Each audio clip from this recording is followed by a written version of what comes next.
শুরু করছি আজকের গল্প শিবরাম চক্রবর্তীর লেখা গোফের জ্বালায় হর্ষবর্ধন। হর্ষবর্ধন স্টিমার পার্টি দিয়েছিলেন।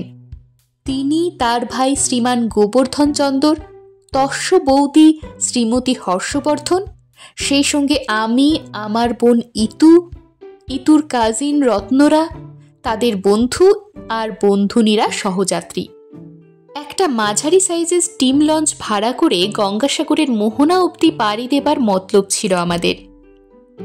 না, কিছুই হলো না এ জীবনে। লঞ্চে উঠেই প্রথম স্টিম বার করলেন হর্ষবর্ধন।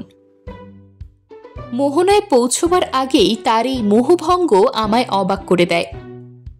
কেন, এই যে স্টিমার পার্টি হলো, কতদিনের স্বাদ ছিল আমাদের, আফসোস মিটল।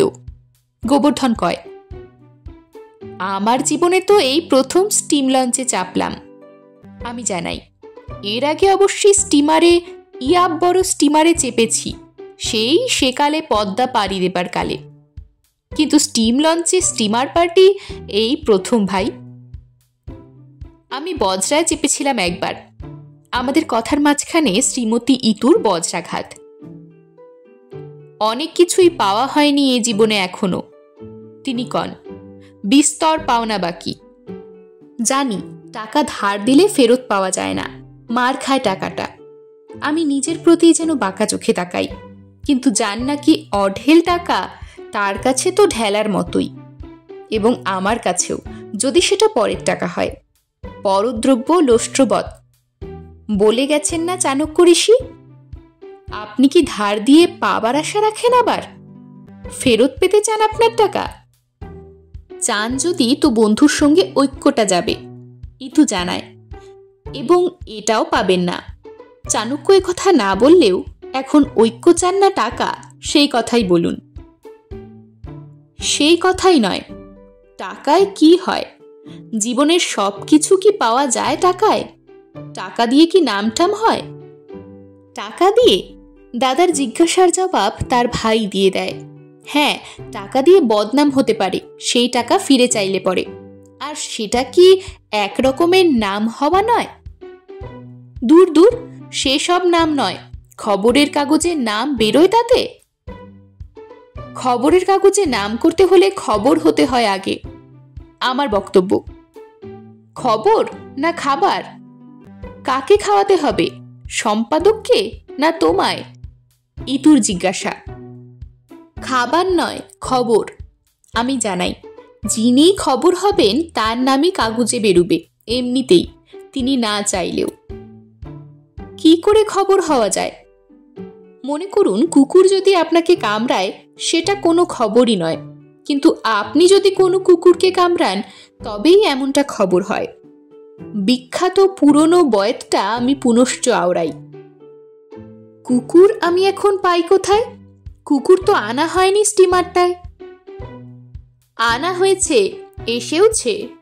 ইতু জানায়, কুকুর, বাদুর, ভালুক সবাই এসেছে। ওপর ওপর দেখে ঠাহর পাওয়া যাচ্ছে না, তারা সবাই ছদ্মবেশে আছে। ভোল পাল্টে রয়েছে কিনা এর ভিতরে, কি করে টের পাবে? ভালুক বলে সে আমার প্রতি কটাক্ষ করে কিনা কে জানে। দেখুন, আবার কুকুর বলে ভুল করে যেন ঠাকুরকে কামড়ে বসবেন না, হাজার লোভনীয় হলেও। আগে ভাগেই আমার সাবধান করে দেওয়া। ইতু একটা ঠাকুর, জানেন তো? ইতু পুজো হয়ে থাকে এদেশে। আমি তো করি ইতু পুজো, হর্ষবর্ধনের শ্রীমতী প্রকাশ পান। তবে আপনার ইতুকে নয়, কুমোরটুলির থেকে ইতু ঠাকুর গড়িয়ে আনি। বামুন ভোজে আপনাকে ডাকা হয়, মনে নেই? কুকুরও নেই, কিচ্ছু নেই, তবে আর আমি খবর হব কি করে? হর্ষবর্ধনের হা হুতাশ। না থাকলে তো কি, ইতুই একটা সমাধান বাতলায়। ধরুন, কেউ যদি এখন স্টিমারটা থেকে পড়ে যায়, যেতে পারে না। আকস্মিক দুর্ঘটনা তো অকস্মাৎ ঘটে থাকে, আর আপনি যদি জলে ঝাঁপিয়ে পড়ে তাকে উদ্ধার করেন, তবে তৎক্ষণাৎ আপনি একটা খবর হয়ে উঠবেন, আপনার নাম বেরোবে কাগজে। হ্যাঁ, তাহলে হয় বটে। আমি সায় দিই ওর কথায়। কে এখন নিজেকে জলাঞ্জলি দিতে যাবে? কার খেয়ে দেয়ে কাজ নেই যে সাত করে জলে ঝাঁপ দিতে যাবে? কেউ যদি নিজ গুণে জলে পড়ে তবেই না উনি নিজ রূপে প্রকট হতে পারেন। অবশ্যই ফিনফিনে সিল্কের শাড়ি পরা কোনো মেয়ে পড়লে তিনি গুণপনার সঙ্গে নিজের রূপ যৌবনও প্রকাশ করতে পারবেন। বলে আর চোখে আমি শ্রীমতী হর্ষবর্ধনের দিকে তাকাই। উনি আমার জীবনটা তো জলেই ভাসিয়ে দিয়েছেন, আবার আমি ওর জন্য সাত করে জলে ভাসতে যাব? গলায় দড়ি আমার। শ্রীমতীর তীব্র কটাক্ষ হর্ষবর্ধন এবং আমার প্রতি। আর আমিও ওনাকে বাঁচাতে জলে ঝাঁপাতে যাচ্ছি নে। আমার দায় পড়েছে, উনি যত খুশি ভেসে যান না। তা জলে ঝাঁপিয়ে কাউকে বাঁচাবেন যে, সাঁতার জানেন আপনি? জল ঘোলা হবার আগেই আমি অন্য কথা পারি। মোটামুটি জানা আছে একরকম। মোটামুটি? হ্যাঁ, মোটা লোকেরা ফুটবলের মতন সহজে ডোবে না, ভাসতে থাকে জলের ওপর। ডুববো না যে কিছুতেই, এটা আমি বেশ জানি। ত্রৈলঙ্গ স্বামী কাশীর গঙ্গায় ভাসতেন, দেখেছি ছবিতে। গোবর্ধন দাদার কথায় সায় দিতে গিয়ে ভাসমান একটা উজ্জ্বল দৃষ্টান্ত এনে ফেলে। সেটা উনি মোটা বলে নয়, যোগ বলে। আমি ব্যক্ত করি। ত্রৈলঙ্গ স্বামীর আসল নাম ছিল নাকি শিবরাম, জানো দাদা? আমি কিন্তু জলে পড়লে মার্বেলের মতোই ডুবে যাব, হাজার মোটা হলেও, আর ওই শিবরাম হলেও। গোবরার ফ্যাকড়া থেকে আমি নিজেকে কাটিয়ে আনি। পরের ঘাড় ভেঙে ভালো মন্দ চর্বিত চর্বণের ফলেই আমার এই চর্বি যোগ। এ যোগ সে যোগ নয়। সঙ্গে সঙ্গে হৈ হৈ করে উঠল সবাই, আমার কথাটায় না, হঠাৎ ইতুর অধোপতনে। কে জানে কি করে নিজের কিংবা রেলিংয়ের হাত ফসকে জলে পড়ে গেছে সে ফস করে। কে এখন জলে ঝাঁপিয়ে পড়ে ওকে সলিল সমাধি থেকে উদ্ধার করে? খবরের কাগজে নাম বার করার কারোরই তেমন উৎসাহ দেখা গেল না, এমনকি হর্ষবর্ধনেরও নয়। হর্ষবর্ধন উল্টে এমনভাবে আমার দিকে তাকালো, এটা যেন আমারই একার দায়। তার চাউনিটা আমি গায়ে মাখি না, বরং তাকেই বলি, এই তো সুবর্ণ সুযোগ, আপনি হাতছাড়া করবেন না। হ্যাঁ, সুবর্ণ সুযোগ বটে, কিন্তু আমার নয়। যে মেয়েটাকে জল থেকে তুলবে তাকে আমি 1000 টাকা পুরস্কার দেব। তিনি ঘোষণা করেন, 1000, 2000, 5000 তিনি বলে যান। কিন্তু লঞ্চ ভর্তি সোনার চাঁদদের শোনানোই সার, কাউকেই জলে নামানো যায় না। খাঁটি সোনা কেউ নয় বলেই বোধহয় সবার মুখেই কেমন একটা গিল্টি গিল্টি ছাপ। সবাই চুপচাপ। 5000, 6000, 7 বলতে না বলতেই ঝপাত করে ঝাঁপিয়ে পড়েছেন তিনি। ইতু ভালো সাঁতার জানে, সে অবলীলায় জল কাটছিল। আর হর্ষবর্ধনও পড়েও কিন্তু ডুবলেন না, ফুটবলের মতোই ভেসে রইলেন। যা বলেছিলেন তাই। হর্ষবর্ধনকে ঘিরে তার চারপাশে সাঁতার কাটতে লাগলো ইতু, ঘুরে ফিরে নানান ভঙ্গিমায়। খানিক বাদেই দেখা গেল ইতুকে লেজে বেঁধে তিনি ফিরে এসেছেন, এসে ভিড়ছেন লঞ্চের কিনারায়। সঙ্গে সঙ্গে দড়ির মই ফেলে দুজনকেই হৈ হৈ করে টেনে তোলা হলো। ক্যামেরা ছিল কয়েকজনের, চটপট ছবি তুলল তারা। আপনার সচিত্র ছবি ছাপা হবে এবার, বার হবে তা খবরের কাগজেই। উৎসাহিত হয়ে আমি ওকে অভিনন্দন জানাই। যে নাম তুমি চাইছিলে দাদা, হলো তো এবার, আর কি চাও? কে চাইছে নাম? কে চেয়েছে? এমন গোফ ব্যথা করছে না আমার।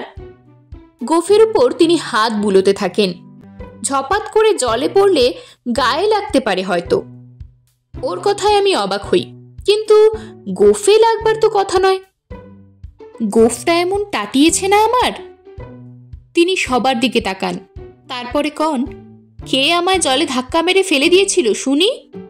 উফ, কেন যে গোফ আমার এমন টাটিয়ে উঠল হঠাৎ। একবার যদি তাকে ধরতে পারি না, দেখে নেব একবার, বলে সবার উপর চোখ বুলিয়ে আমার উপরেই তার দৃষ্টি দিয়ে রাখেন, দেখতে থাকেন। ধাক্কা মেরে ফেলে দিয়েছে আপনাকে? সে কি? তার সন্দিগ্ধ দৃষ্টি এড়াতে আমি বলি, আমি তো দেখলাম আপনি নিজেই শখ করে জলে ঝাঁপ দিলেন। শখ করে? শখের প্রাণ গড়ের মাঠ। এখানে গড়ের মাঠ নয় দাদা, গঙ্গা ঘাট। দাদার ভ্রম সংশোধন করে ভ্রাতায়।